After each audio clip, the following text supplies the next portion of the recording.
Қайырлы күн достар. ИП сабағының кіріспесін осы салық режимдарынан бастамақшымын. Бізде Қазақстанда дәл қазіргі уақытта 8 салық режимі бар. ИП-мен немесе ТО-мен жұмыс жасау бастаған кезде сіздер ең бірінші салық режимі қандай екенін білулеріңіз керексіздер.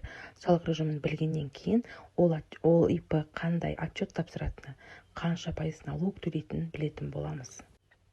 Бірінші бізде патент режимі. Патент режимі 23 жылы 1% налог төлейді. Жалпы 911 форма отчетін тапсырады. Бұл отчетті алдын ала тапсырылатын болады.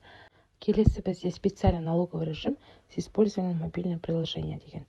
Бұл бізде 23 жылы шыққан режим. 1% налог төлейді, ешқандай отчет тапсырмайды. Бұл e-салық бизнес приложениясы арқылы жұмыс жасайтын болады. Келесі бізде өзімізге таныс упрощенная декларация. 3% налог, 910 форма, жылына 2 рет тапсырамыз. Келесі фиксированный вычет. Таза пайдадан 10% налог төлейді, ИП-лар 20% толар төлейді. Бұлар подоходный налог төлейтін болады.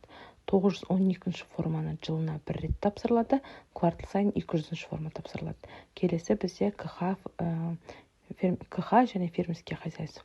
Бұлар 0,5% единый земельный налог төлейді және суды қолданған үшін налог төлейді. 920 форма отчетін тапсырады. Келесі сельский хозяйственный продукция дегеніміз 10% налог төлейді. 220 отчет, 100 отчет толар және квартал сайын 200 отчеттар тапсырады. Розничный налог 4% және 8% налог төлейді. 913 және 200 формаларды квартал сайын тапсырып отыратын болады. Екеуінде квартал сайын тапсырады. Келесі бізде ОУ режимі, общий установленный режим. Бұл режим ИП-лар 10% налог, толар 20% налог төлейді.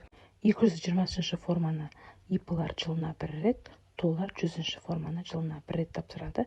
200 форманы квартал сайын, 3 ай сайын тапсырып отырады.